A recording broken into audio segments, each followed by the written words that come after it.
Assalamualaikum warahmatullahi wabarakatuh.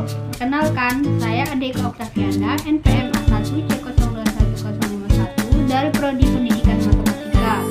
Dosen pengampu Dr. Muhammad Kristiawan, MPD. Di video kali ini, saya akan menjelaskan materi tentang konsep dasar manajemen pendidikan. A. Pengertian manajemen pendidikan. Yang pertama, pengertian manajemen. Manajemen berasal dari bahasa Latin dari kata manus yang artinya tangan dan agere yang berarti melakukan. Kata-kata ini digabung menjadi managere yang bermakna menangani sesuatu, mengatur, membuat sesuatu menjadi seperti apa yang diinginkan dengan mendaya gunakan seluruh sumber daya yang ada. Asmendri 2012 halaman 1. Yang kedua, pengertian pendidikan.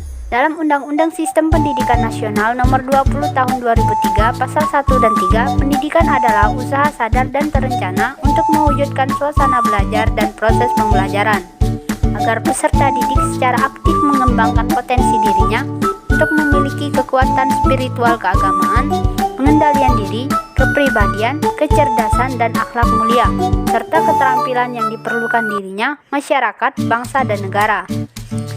Apa sih pengertian manajemen pendidikan? Manajemen pendidikan adalah suatu kegiatan atau rangkaian kegiatan yang berupa proses pengelolaan, usaha kerjasama sekelompok manusia yang tergabung dalam organisasi pendidikan untuk mencapai tujuan pendidikan yang telah ditetapkan sebelumnya dengan memanfaatkan sumber daya yang ada dan menggunakan fungsi-fungsi manajemen agar tercapainya tujuan secara efektif dan efisien. Berikut skema pengertian dari manajemen pendidikan. B. Unsur-unsur manajemen pendidikan. Unsur-unsur manajemen terdiri dari 7M plus 1I menurut Usman 2009 dan Henry Fayol 6M, yaitu sebagai berikut. Yang pertama, manusia. Yang kedua, material atau barang. Yang ketiga, mesin. Yang keempat, money atau uang. Yang kelima, metode. Yang keenam, market atau pasar. Yang ketujuh, minute atau waktu.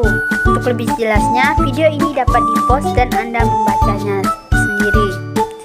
Tujuan dan manfaat manajemen pendidikan menurut Kurniadin dan Masali 2012 halaman 125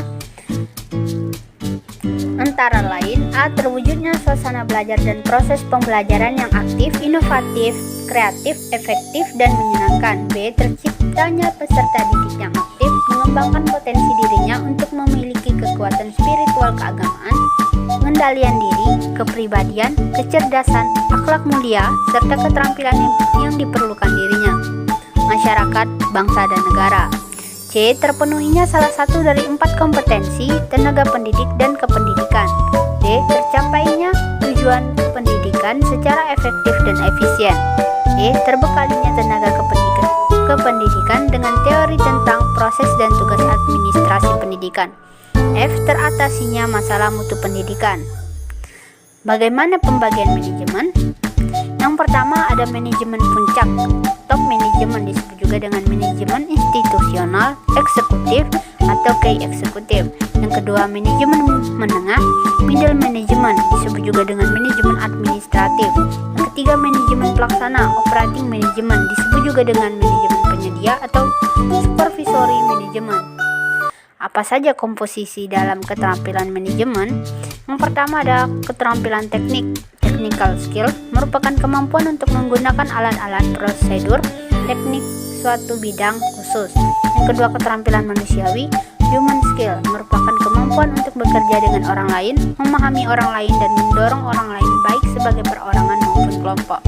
Dan yang ketiga keterampilan konseptual. Conceptual skill merupakan kemampuan mental untuk mengkoordinasi dan memadukan semua kepentingan dan kegiatan organisasi yang meliputi A. Melihat organisasi secara keseluruhan dan memahami perubahan pada setiap bagian yang dapat mempengaruhi organisasi. Ruang lingkup manajemen pendidikan. Yang pertama ada manajemen kurikulum. Yang kedua manajemen personalia. Yang ketiga manajemen peserta didik. Yang keempat manajemen sarana dan prasarana. Yang kelima manajemen keuangan atau pembiayaan. Yang keenam manajemen administrasi. Yang ketujuh ada manajemen humas, dan terakhir manajemen layanan khusus. Lebih jelasnya, Anda Anda dapat mempost video ini dan membacanya. Apa saja prinsip-prinsip manajemen pendidikan?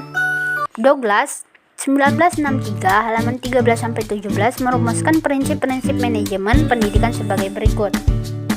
1. Memprioritaskan tujuan di atas kepentingan pribadi.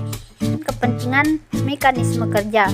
Yang kedua, mengkoordinasikan wewenang dan tanggung jawab. Yang ketiga, memberikan tanggung jawab kepada personil sekolah hendaknya sesuai dengan sifat-sifat dan kemampuannya.